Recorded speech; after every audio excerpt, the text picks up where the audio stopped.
महसूल मंत्री चंद्रशेखर बावनकुळे आज नाशिक जिल्ह्याच्या दौऱ्यावर आहेत। त्यांच्या उपस्थितीमध्ये महसूल विभाग, मुद्रांक विभाग, भूमी अभिलेख विभाग या विभागांची आढावा बैठक होणार आहे। तत्पूर्वी ते नाशिकच्या जिल्हाधिकारी कार्यालयातल्या नियोजन भवनमध्ये आहेत। आपण बघतोय मंत्री महोदयांच्या आजूबाजूला तुफान अशी गर्दी झालेली आहे। शेकडोच्या संख्येने सर्व तक्रारदार इथे आलेले आहेत। खासदार देखील आता या रांगेमध्ये उभे आहेत। त्यांनी देखील एक निवेदन इथे दिलेलं आहे आणि जे जे निवेदन येत आहेत त्या सर्व निवेदनाचा निपटारा केला जात आहे। रांगच इथे लागलेली आहे। तुफान अशी गर्दी मंत्री चंद्रशेखर बावनकुळे यांच्या अवतीभोवती झालेली आहे। नाशिकमध्ये सध्या कुंभमेळ्याच्या कामांना सुरुवात झालेली आहे, भूसंपादनाला सुरुवात झालेली आहे। अनेक शेतकऱ्यांचा याला विरोध आहे, मात्र अनेक जण आपली जमीन द्यायला तयार नाहीयेत, मोबदला जास्त पाहिजे आहे, अशा वेगवेगळ्या तक्रारी आहेत। आपण बघतोय मंत्री महोदय स्वतः इथे बसलेले आहेत, निवेदन स्वीकारत आहेत, त्याच्यावर शेरा देखील मारत आहेत आणि पुढच्या कार्यवाहीसाठी ही सर्व निवेदनं ही पुढच्या बाजूला अधिकाऱ्यांकडे दिली जात आहेत। त्यामुळे महसूल मंत्र्यांचा नाशिकच्या जिल्हाधिकारी कार्यालयामध्ये एक प्रकारचा दरबारच भरलेला असं म्हणायला पाहिजे। दरबार भरलेला आहे, मोठी गर्दी आहे। मी प्रत्येक जिल्ह्यात जेव्हा प्रवास करतो तेव्हा तेथील नागरिकांचे निवेदन घेण्याकरता 1-1.5 तास वेळ देतो। ती निवेदन आल्यावर जिल्हाधिकारी, प्रांत आणि तहसीलदार बैठक होईल। त्या बैठकीत या सर्व निवेदनाला अंतिम करणे असं करणार आहे आणि ही माझी प्रत्येक जिल्ह्याची अशीच योजना आहे।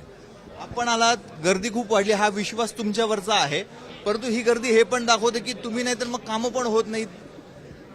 मी घेतलेले निवेदनं नियमाप्रमाणे जेवढे असतील, जे नियमात बसणारे कोर्टाच्या सिव्हिल कोर्ट केस सोडून बाकीचे निवेदनं अंतिम होतील, इतके काही फार कठीण काम नाही आहे। जे लोकांचे छोटे छोटे काम आहे, 50% तर निवेदन रस्त्याचे आहे नुसते।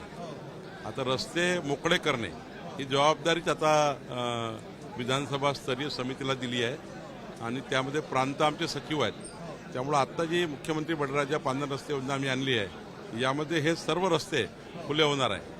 त्यामुळं 50% निवेदन असेच संपणार आहे। राहिले काही मग आता नकाशा दुरुस्ती आहे, काही ठिकाणी महसुली सहितेचे निवेदन आहे, काही RDC आहे, काही जिल्हाधिकारी आहे। हे सर्व निवेदन निकाल निघतील, काही फार कठीण निवेदन नाही आहे। स्थानिक पातळीवर जर हे निवेदन सॉर्ट आउट झाले, निकाली निघाले तर एवढी गर्दी जमणार नाही। नाही, ही माझी अपेक्षाच आहे की कलेक्टर, विभागीय आयुक्त यांनी महिन्याची एकदा लोकशाही दिवस घेतला, 3-4 तास बसले लोकांशी आव्हान करून जर लोकांना बोलवलं तर 90% लोक मंत्र्यांना भेटणारच नाही। ते कलेक्टर आणि विभागीय आयुक्ताकडेच काम होईल। पण ते आता मी जिल्हाधिकाऱ्यांना सांगणार आहे की 15 दिवसातनं एक एवढा लोकशाही दिवस घेतला पाहिजे आणि लोकांना आव्हान केलं पाहिजे की जिल्हाधिकारी 2 तास भेटणार। तसं जिल्हाधिकारी रोज ऑफिसला भेटतात, पण नेमकं या ठिकाणी जसं मी निवेदन घेतो अशा करता एक दिवस काढून जर प्रशासनानेच पुढाकार घेतला तर निवेदनं कमी होतील। कुंभ आले हे चांगलं आहे की वाईट समजायचं? नाही, तसं प्रशासनाकडे थेट निवेदन येतात, हे चांगलं आहे की वाईट? हे फार तसं चांगलं नाही आहे। प्रशासनाचे प्रश्न प्रशासनाने सोडवले पाहिजे। 90% तक्रारी तहसीलदारचे आणि प्रांताचे आहे।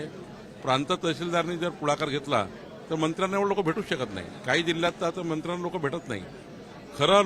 खरी प्रशासन किंवा खरं या ठिकाणी जर आमच्यासाठी काय चांगलं आहे की मंत्री आल्यावर एकही माणूस त्याला भेटणार नाही, तर मग चांगला दिवस आहे। पण एवढे लोक भेटत असतील म्हणजे काही ना काही प्रॉब्लेम आहे। कुंभमेळ्यासाठी जमीन आरक्षित होते, परंतु शेतकऱ्यांचा विरोध आहे। नाही, शेतकऱ्यांना जर योग्य पद्धतीने त्यांचा भाव, त्यांचा ज्या जमिनीची त्यांची जी पत आहे त्याप्रमाणे भाव जर दिला तर शेतकरी काही नाही म्हणत नाही। काही शेतकऱ्याची अडचण असेल तर आपण चर्चा करून दूर करू, पण त्यांचं नुकसान होणार नाही। त्यांच्या मोबदला त्यांना योग्य पद्धतीने मिळाला आणि दुसरीकडे तेवढी जमीन त्यांना घेता आली त्या पैशामध्ये, तर शेतकरी मग विरोध करणार नाही। त्यांना कमी मोबदला मिळाला तर विरोध करतील। हे आहेत मंत्री चंद्रशेखर बावनकुळे। त्यांच्या आजूबाजूला भली मोठी अशी गर्दी झालेली आहे। आपण बघतोय संपूर्ण सभागृह हे गर्दीने व्यापलेलं आहे। ही गर्दी मंत्र्यांवरचा विश्वास जरी दाखवत असली तरी नाशिकचं महसूल प्रशासन नेमकं काय करतंय असा सवाल निर्माण करणारी ही गर्दी आहे। कारण तहसीलदार, प्रांत, तलाठी या पातळीवर जर कुठली कामं झाली असती तर मंत्र्यांच्या आजूबाजूला एवढी गर्दी झालीच नसती। कॅमेरामॅन किरण कटारेसह मुकुल कुलकर्णी, एबीपी माझा, नाशिक। एबीपी माझा, उघडा डोळे बघा नीट.